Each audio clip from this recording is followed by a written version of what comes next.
Hello everyone, welcome back to my channel. If you're new here, hi, my name's Claire and this is Yoli. I make videos all about houseplant care, sharing tips and tricks I've learned over the years to help keep your plants happy and healthy. And today I've got some repotting that I want to do and some propagations that are ready to be potted up. I also want to start some new propagations today and just kind of like share a bit of exciting planty stuff with you. So yes, I hope you enjoy it. Let's get into it.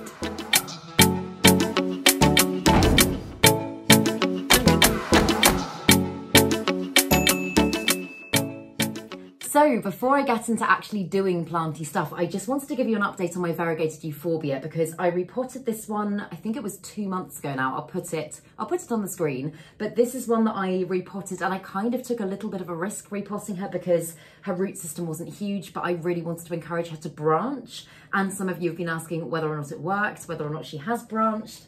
And this is her on the floor. Like you can see how huge she is now, but since I've repotted her, I mean, I don't know if you can actually gauge her size on camera now. She's massive, but look at that. She's really properly starting to branch out and she's just doing so well. As I say, I was quite scared about transferring her upper pot size when I didn't think that she was quite ready, but in hindsight, I'm actually really glad that I took the risk because she's growing beautifully for me. And also, again, if I could do this without spiking myself in the face, if you look at the top of her there, you can see she's got some really gorgeous variegation starting to emerge. It's kind of a balance of darker variegation with the light, and I think that's just the most beautiful thing ever. So I will absolutely keep you updated with her. She's getting very heavy now, but yeah, I'll keep you updated with her because some of you have also been asking about notching in euphorbia, and I'm very familiar with it when it comes to things like fiddle leaf figs and stuff like that, but I've never tried it with a euphorbia. I don't even know if it's possible, so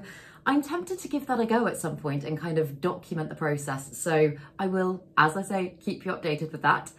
But the first planty thing on my list today is I got this beautiful Ficus Chevariana from Dean's Garden Centre in York recently, and it's so beautiful. I absolutely adore it. However, I'm pretty sure it's probably one of these plants that's got netting around its roots. I can't really tell, but I know with such a high demand for these plants, they're grown very quickly as plug plants, and I don't want anything to get in the way of this plant growing well for me. So I'm just gonna, I actually watered it a few days ago, but the soil is very dry. I'm just going to take it out and have a little look at its roots and see if there's any netting that needs to come off. I don't want to damage its roots because they're so tiny. Aha, I see netting. Do you see it just there? I've said it before, but why they don't make that netting biodegradable, I just don't know. It is so unbelievably bad for your plants and it can stunt their growth and just mean that they won't be very happy at all. I had someone actually over on my Patreon very recently say that they had a plant that had suddenly started to go downhill and they didn't know why. None of its conditions had changed and they took it out of its pot and realised that it was a fairly well-established plant. And it did have a net around the roots. It just limits the root system so much. Like you can see there's one big root there that's kind of tried to break through, but a lot of the others I'm sure are just kind of contained there, meaning that they'll be absorbing very little nutrients from the soil and the plant is probably not gonna do great unless we get it off quick. And I actually think I'm gonna have to cut it because a lot of its roots have tried to push through and I don't wanna damage them. If you watched my video from a while back where I took the netting off my Pilea peperomioides roots and then showed an after, I think I included it in one of my then versus now growth updates, but oh my goodness, it literally sprung into action after that netting was gone and it did such good things for the plants. And I know that this one is quite a slow grower and it's not likely to, I mean, especially at this time of year, it's not likely to go absolutely crazy, but I think this is just gonna set it up in a much healthier way for it to be able to do good things for me. Its little root system is so small and fragile, and as you can see, little bits just kind of caught around it. So this is such a fiddly job.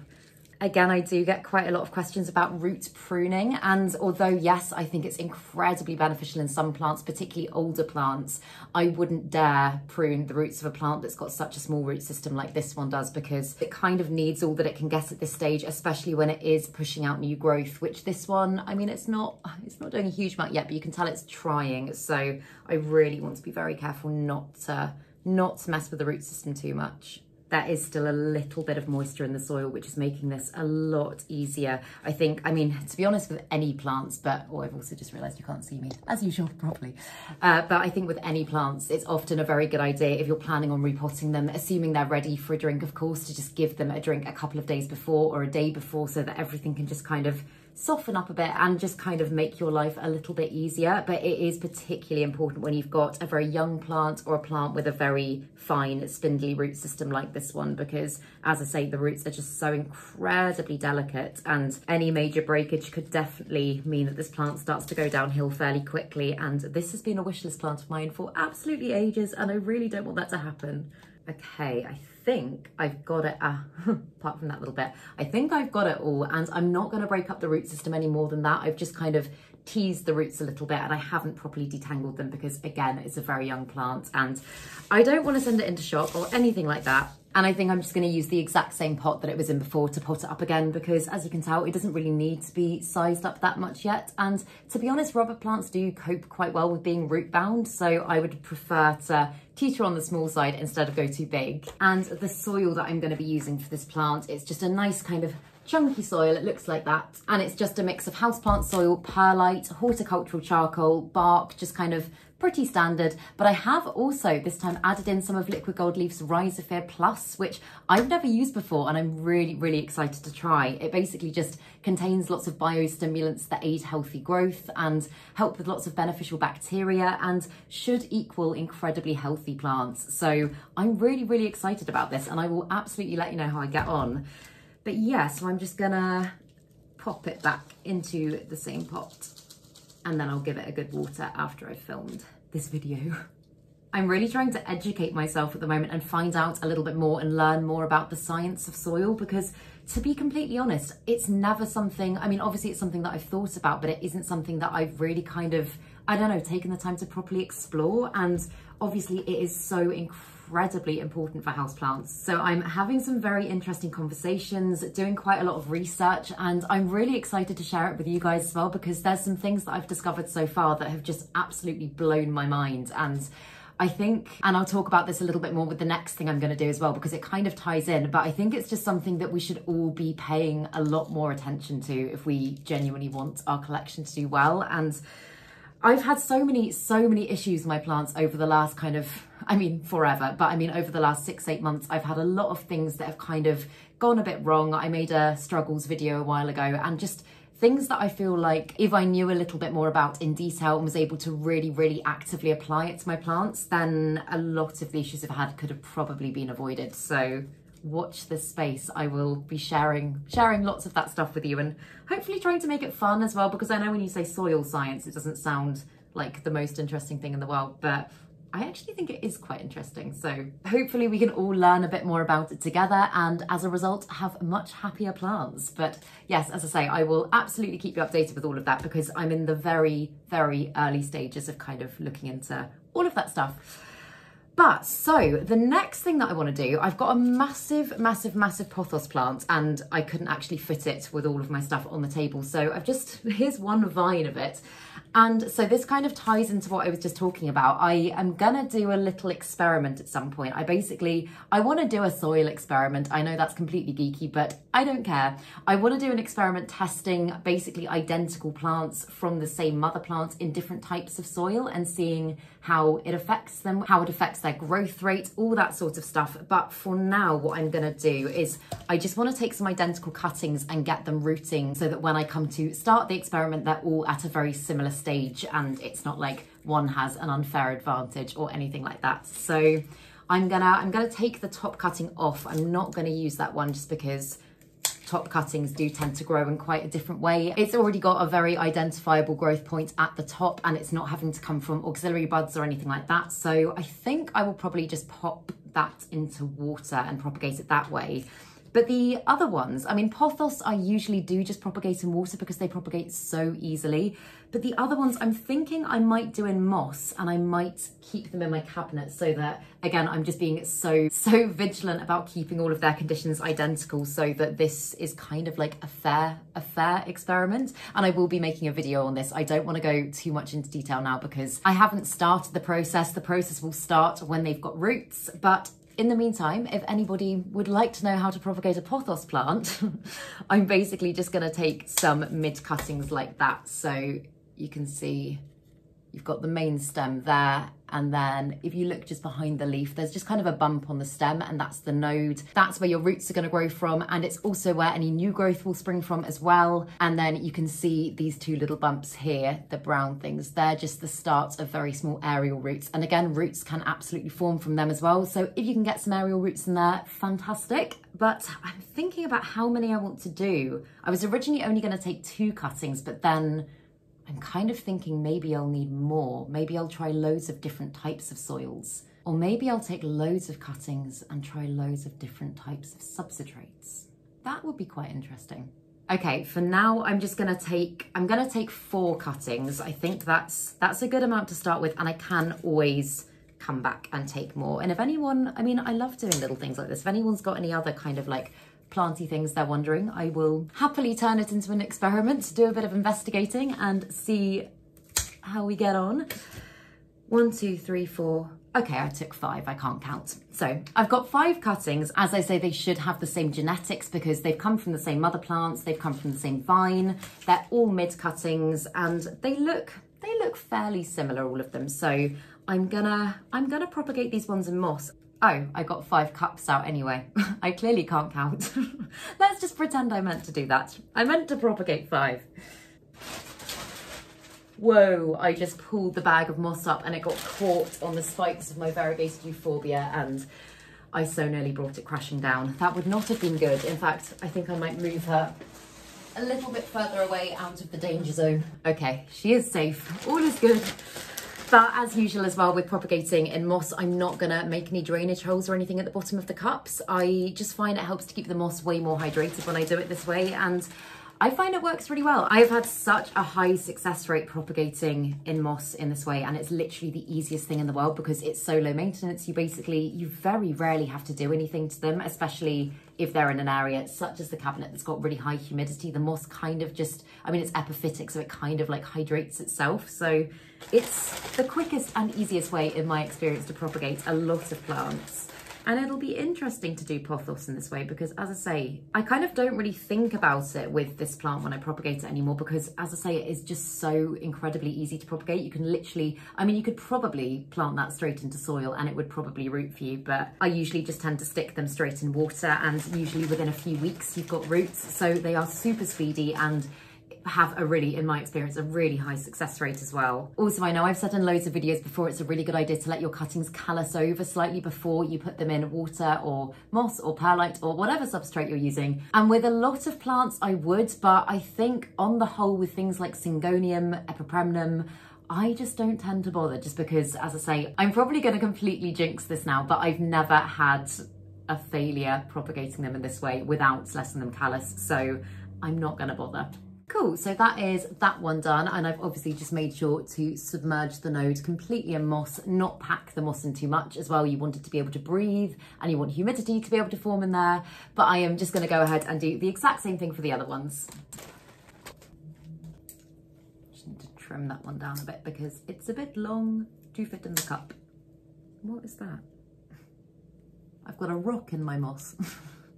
I was going to say as well, I know I bang on about this literally all of the time, but I just really like using clear containers, either jars or plastic cups or anything like that to propagate in, just because when a root system starts to form, you can kind of watch it and it gives you an idea of when it's ready to be potted, but also you can just kind of keep an eye on it, make sure it's healthy, gauge if it looks like it needs watering, all that sort of stuff. And I just think it looks quite nice as well. As I've said, I am planning when I move house, which, oh my goodness, I'm getting questions about that, guys, and I know it is dragging on. Honestly, it has dragged on for such a long time, but now we are in the final stages. I hope it's going to be in the next few weeks, but yeah, I'll keep you updated. I think I was very over ambitious saying so soon that it was going to happen quickly. It should have been a very straightforward thing, but it's really taken its time. But what was I what was I saying? I've just gone completely off subject. Ah, that's what I was saying. When I move, I am going to make my cabinet here into a complete propagation cabinet. So I'm going to have all of the plants I'm propagating in there at one time. And then my other one is going to be more for my bigger, rarer, humidity-loving, well-established plants. And I'm so excited about that. At the moment, I've just got, I mean, propagations left, right and centre, some in the cabinet, some in pretty much any space I can find, and then plants just shoved around them. And I often just can't be as vigilant with everything as I'd like to be because everything's kind of scattered. So I'm excited to get things a little bit more organised. I mean, I don't think my plant collection is ever going to be organised because it's always a bit chaotic, but I'm really excited to kind of have a designated propagation space. The thought of that is making me very happy. Fabulous. Okay, so what I will probably do now, the moss is already kind of slightly hydrated, but what I usually do is just kind of assuming nothing's touching the bottom, obviously, because that can cause rotting again, but I'll usually just put like a millimetre of water at the bottom so that it contains the humidity well and just helps to keep the moss hydrated and not, as I say, damage the cutting, rotting, anything like that. So I think I will do that for all of them. I'm literally going to do the exact same thing to every single one of these cuttings, and once they are rooted and I'm able to start my experiment, I will 100% keep you updated. I'm really excited about it. So I'll let you know more as I go. But right, that is that done. What is next on my list? Oh, I know what I was going to do. I was going to take a look at the roots of my variegated Alocasia Frydek and just see how they're looking. It's currently in my cabinet, so I will just grab it. Also getting majorly distracted, but while I'm here, I have to show you something else that was sent to me for my birthday but didn't arrive in time for my birthday plants video. My friend Wendy sent me a variegated Hoya Bala, which is a Hoya that I do not own. I am absolutely in love with. It's just so beautiful. It's also known as a Louise Boys. I don't know if I'm pronouncing that correctly or not, but look how stunning that is. And it is technically already rooted, but just while it kind of acclimates and adjusts to my home, I decided to put it back in moss. And again, as you can see, this is a good example actually of humidity in the moss. You can see it all there, keeping the roots happy, doing its thing. And yeah, I'm totally in love with it and I'm very excited about it. So I thought I would show it to you. But the Frydek, where is it? Literally every single time I look at this plant, it just gives me goosebumps. I am so in love with it. And also, can you see the stem there bulging? It is getting ready to give me a new leaf, which I am unbelievably excited about. I still feel so fortunate to own this plant. I've only had it, I think, just under 2 weeks, but it has brought me so much joy in the time that I've had it. But as you can see, it is in a teeny tiny pot at the moment, and I can see that quite a lot of its roots to the top are kind of pushing up, and it might be fine in this pot for a little while. I don't want to have to repot it if it doesn't really need it. Okay, so that's what the roots are currently looking like. And oh, I'm in two minds. I'm kind of thinking that it can probably stay in this pot for a little bit longer. I know it is very rooty and it probably could, oh, I could repot it. What do I do? I'm being so indecisive. I think just because it has got, by the looks of it, another new leaf on the way, I really don't want to disrupt it too much. And it's not majorly root bound. So I think, to be on the safe side, because that plant is my pride and joy and nothing can ever happen to it, I think I'm gonna leave it in the pot that it was in for now. Yes, okay, right. That is what I'm gonna do. And what was I gonna do? So interesting, maybe not that interesting, but interesting to me. I don't usually propagate peperomia in this way. I usually chop the leaves in half and plant them into soil, but I decided to propagate these ones in water because I basically completely chopped up my peperomia frost plant. It started going downhill and I thought I may as well chop it up because I don't want to lose the plant. So the ones in soil are doing well, but also, if you have a look there, look at all the little babies around the roots. It's doing brilliantly. And I haven't always had the best luck propagating peperomia in water, so I'm really happy about this. And I think it's actually gonna be quite difficult to get them out. They're in a little kind of, like a miniature milk bottle, and I should learn from my mistakes. So many times I've said to myself, I will not use these again. Okay, so that one's got a very, very small root system, and actually, in fact, I might pop that to one side because it does look like it might have started to rot a little bit. Okay, I'm gonna look at the others first and then decide what to do with that one. Ooh, can I get them all out together? Ah! Okay, yay. Oh, they've got a nice little root system on them. So the only reason I'm thinking about potting these ones up now, because obviously the root system isn't huge, is just because the times before I have propagated peperomia in water and I've left them in even a week or so longer than this, I've often found that they start to rot. And seeing as they've got new growth on that, I'm thinking if I kind of shallow pot them, they should hopefully take well and start doing good things for me. I'm really hoping that, but I'm gonna do it. I'm gonna do it and I'll let you know how it goes. Again, I'm gonna use the same soil mix I used for the rubber plants with the Rhizosphere Plus in it, because again, I think that's gonna do good things. Do I pot the one that looks a little bit brown? I'm trying to work out if that's just callus or if it's actually rotting, because actually the very bottom of the stem doesn't feel squidgy at all. The roots look healthy. Okay, I think I'm gonna pot them all together and hopefully get another lovely peperomia frost plant going, because I was so sad about my one. I absolutely loved that plant, and I think it's probably partly my own fault. I took so many cuttings of it. I made the mistake on here a while ago of saying, if anyone wants a cutting, just ping me a message, and loads of people messaged me, and I thought, well, you know what? She'll grow back. I sent out a load of cuttings, and then the rest of the plant just went, oh my God. And I think, yeah, it was just too much for it, and it didn't have a very good time. So I completely chopped her up and I'm starting again from scratch, but that is okay. It happens sometimes, and I am just excited to now have a new plant. And with the little babies around the bottom, I've had questions before about people saying, do you leave them sticking out of the soil or do you put them down into the soil?